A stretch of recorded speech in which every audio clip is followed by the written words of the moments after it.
Rupandehi FM 102 megahertz तपाईको आफ्नै FM.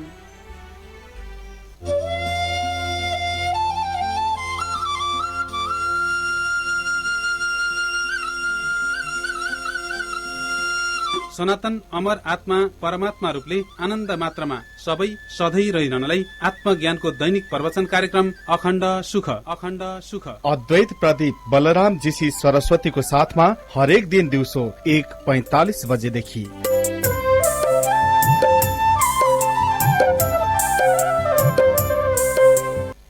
नमस्कार। मुक्ति शास्त्रले भनिरहेको छ भेद ग्रन्थि भेद गर्न सक्नेको मुक्ति हुन्छ। ग्रन्थि भेद गर्न सक्नेको मुक्ति हुन्छ संसारका सबैको। मुक्तिको लागि मुक्ति भनेको परमात्मादेखि अभेद भएर रहिराख्ने, केवल आत्मा रूपले रहिराख्ने, यो जन्म मृत्युको चक्करबाट सधैँको लागि पार, दुःख चिन्ता डरको समस्याबाट सधैँ पार, सधैँ आनन्दै आनन्दमा स्थिति स्वभावैले, यस्तोलाई मुक्ति भनिन्छ।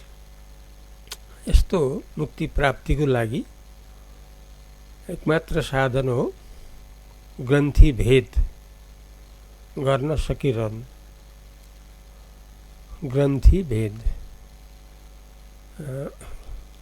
ग्रन्थि भनेको दुईटा मिलेर जो गाँठो परेको छ, जुन एउटै रूपमा अनुभव हुन्छ, तर वास्तवमा दुईटा हो, तर अनुभव एउटैको जस्तो भइराखेको छ, एउटैलाई लिइराखिएको छ।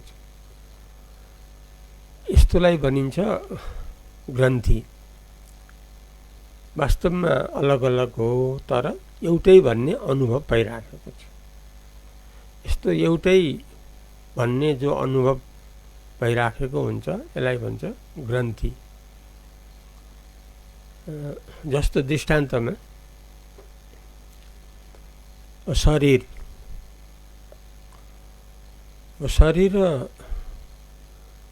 आएको आत्माबाट, शरीर सञ्चालित भएको छ आत्माबाट, शरीरको लय हुन्छ आत्मामा, आत्माबाट खडा भयो शरीर, सञ्चालित पनि भयो र आत्मामै लीन पनि हुन्छ शरीर। तर यहाँ आत्माको नाम निशानै छैन अनुभवमा, खाली शरीरको मात्रै अनुभव छ, एउटै रूपमा अनुभव छ। फेरि शरीर एउटै रूपमा अनुभव भइराखेको छ, तर यहाँ दुईटा हो, तर अनुभव भइराख्यो एउटैको।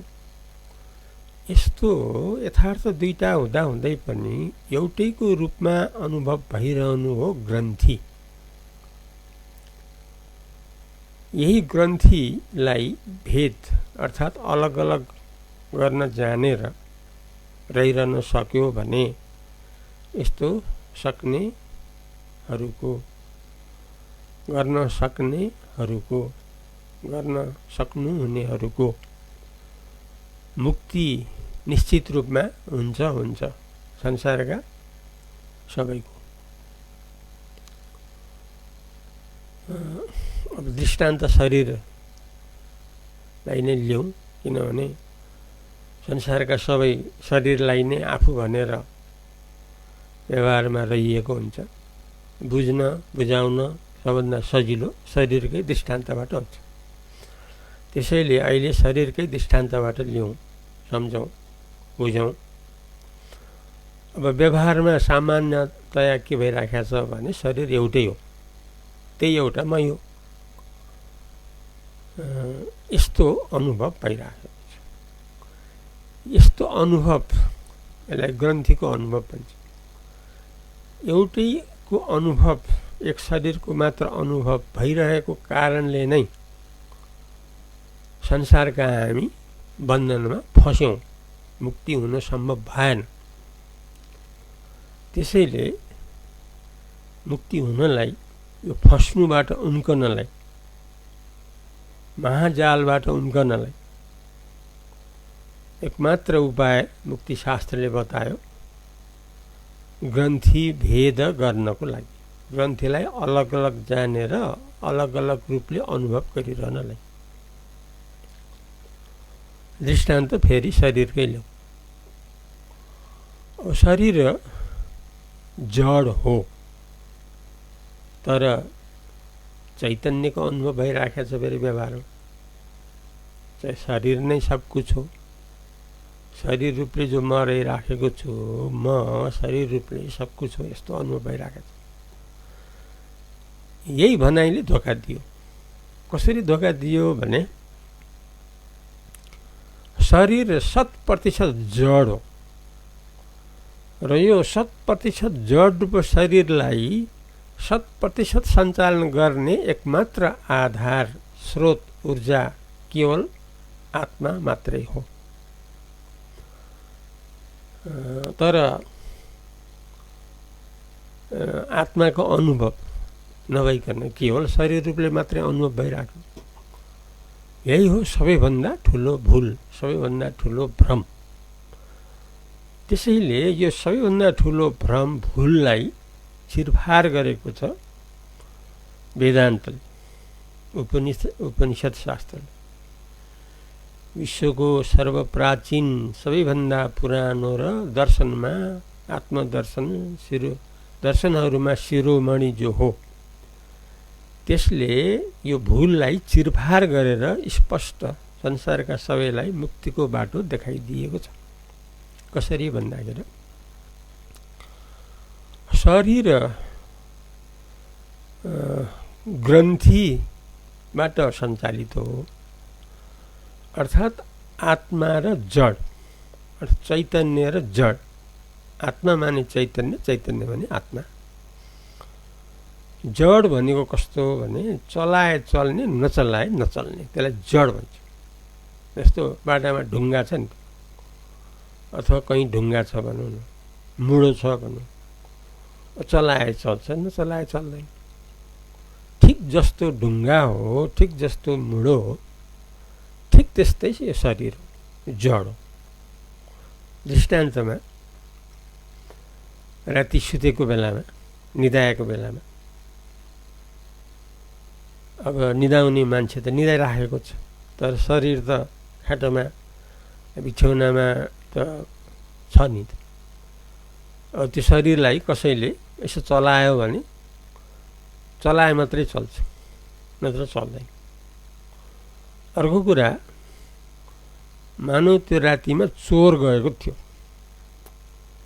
र चोरले त्यो मान्छेलाई यसो सामान्य रूपमा हेर्दा के देख्यो भने सुतेको देख्यो। सुतेको देखेपछि, निदाएको देखेपछि घुहार घुहार गरेर सुतिराखेको छ, त ऊ निश्चिन्त हुन्छ यो मान्छे सुतेको छ। र त्यो मान्छेले, त्यो सुतेको शरीरले चोर आयो भन्न सक्दैन। त्यो शरीरले म शरीर हुँ भन्न पनि सक्दैन। त्यो शरीरले यहाँ अर्कै मान्छे आएको छ यो कोठामा भन्न पनि सक्दैन। किन सक्दैन भने शरीर जड हो, जडले भन्न सक्दैन। अब जाग्रतमा फेरि त्यही शरीर जो खाटोमा यताउता पल्टिराखेको छ, फर्किराखेको छ, फेरि त्यो मान्छेले भन्न सक्छ कोठामा कोही आयो भने, कोठामा कोही आएको छ, सजिलै भन्छ। किनभने त्यति बेला चेतन जागा रूपमा, आत्मा रूपमा, आत्मा जागा सहितले रहिराखेको छ। त्यसैले म छु है, यहाँ सुतिराखेको छु भन्न पनि उसले सक्छ, र कोही आएदेखि को हो के हो भन्न पनि भन्न सक्छ। यसलाई भन्छ आत्मा अथवा चैतन्य। यसलाई भन्छ चैतन्य। आफूलाई पनि जान्ने, अरूलाई पनि जान्नेलाई भन्छ चैतन्य। आफूलाई पनि जान्ने, अरूलाई पनि जान्नेलाई भन्छ आत्मा। अब आफूलाई पनि नजान्ने, अरूलाई पनि नजान्नेलाई भन्छ जड। जस्तो भुसुक्क निदाएको जो शरीर छ त्यसले आफूलाई पनि जानेन अरूलाई पनि जानेन, त्यसैले त्यो शरीर जड भयो। जाग्रतमा जिउँदो मान्छे, चल्ती फिर्ती गरेको मान्छे फेरि आफूलाई पनि जान्दछ अरूलाई पनि जान्दछ। किन भने त्यो आत्मा रूपले चैतन्य रूपले यस्तो स्थिति हुन्छ। यसलाई भन्छ चैतन्य र जड। चैतन्य र जडको मिश्रणबाट, चैतन्य र जडको ग्रन्थीबाट मात्रै यो शरीर सञ्चालित हो रहेको हो।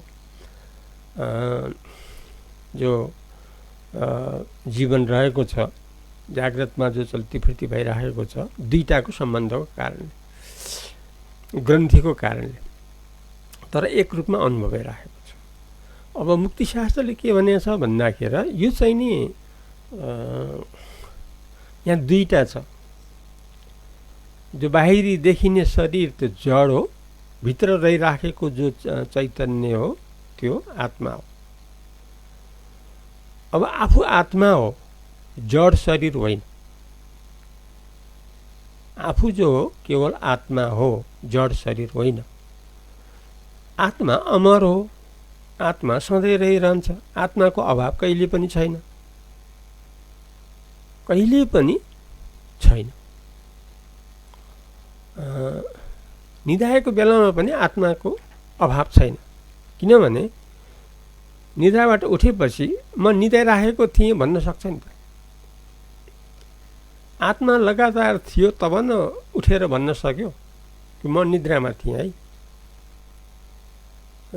निद्रा लाग्यो सुतेँ, म मजाले सुतेँ, यस्तो भन्छ। आत्मा लगातार थियो तब न उठेपछि भन्न सक्यो। यदि लगातार आत्मा थिएन भने भन्न सक्दैन थियो। जस्तो केराको थाम बाटामा लडिराखेको छ भने त्यो केराको थामले त म केराको थाम हो भन्न सक्दैन, भनेपछि जडले त भन्न सक्दो रहन्छ। जो भन्न सकियो त्यो आत्माको कारणले भन्न सकियो। त्यसैले यो जो ग्रन्थी हो, यो ग्रन्थीले के गराइदिएको छ भने मायाले, माया भनेको उल्टो पाल्टो देखाउन सक्ने क्षमता, सत्यलाई असत्य, असत्यलाई सत्य पनि देखाउन सक्ने क्षमता, यस्तो माया शक्तिमा छ। यद्यपि चैतन्य अलग्गै हो, जड अलग्गै हो। यी दुईटा सधैँ अलग्गै अलग्गै हुन्। जस्तो उज्यालो र अँधेरो सधैँ अलग अलग हुन्, एउटा कहिले पनि होइन। त्यसैले चैतन्य कसैको प्रश्न उठ्न सक्छ, जब अलग अलग हो भने एउटै कसरी हुन सक्छ? यसको जवाब यो हो कि एउटै कसरी हुन सक्छ भने मायाको प्रभावले हुन सक्छ। किनभने मायाको प्रभावले जस्तो पनि देखाउन सक्छ। त्यही मायाको प्रभावले यहाँ यस्तो सम्भव भइराखेको छ। जड पनि चैतन्य जस्तो भइराखेको छ, चैतन्य पनि जड जस्तो भइराखेको छ। आत्मामा शरीर बसेर सारा कामकाज गर्न सकिराखेको छ र म आत्मा हुँ भन्ने यस्तो हैसियत राखेको छ जडले। अब जो आत्मा हो, जो केवल आत्मा हो, त्यो आत्मा शरीर रूपले रहिराख्यो। फेरि यद्यपि स्वरूप त रहेको होइन, तर भ्रमबाट यस्तो भइराखेको छ।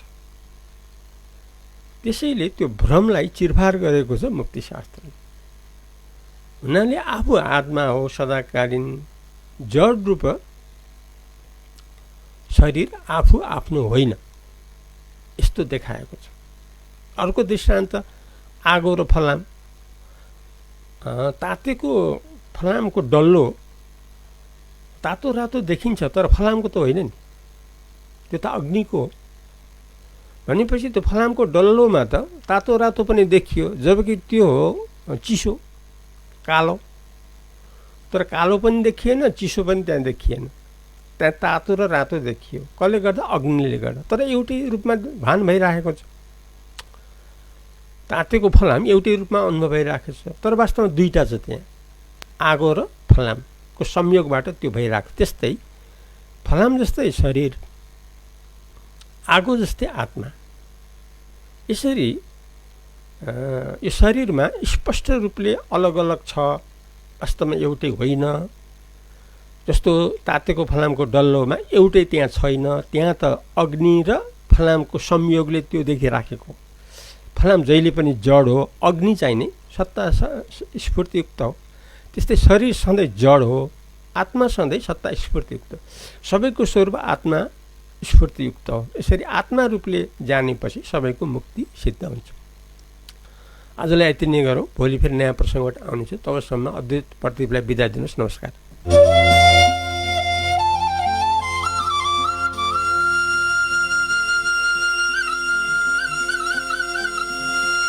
सनातन अमर आत्मा परमात्मा रूपले आनन्द मात्रमा सबै सधैँ रहिरहनलाई आत्मज्ञानको दैनिक प्रवचन कार्यक्रम अखण्ड सुख। अद्वैत प्रदीप बलराम जीसी सरस्वतीको साथमा हरेक दिन दिउँसो 1:45 बजेदेखि।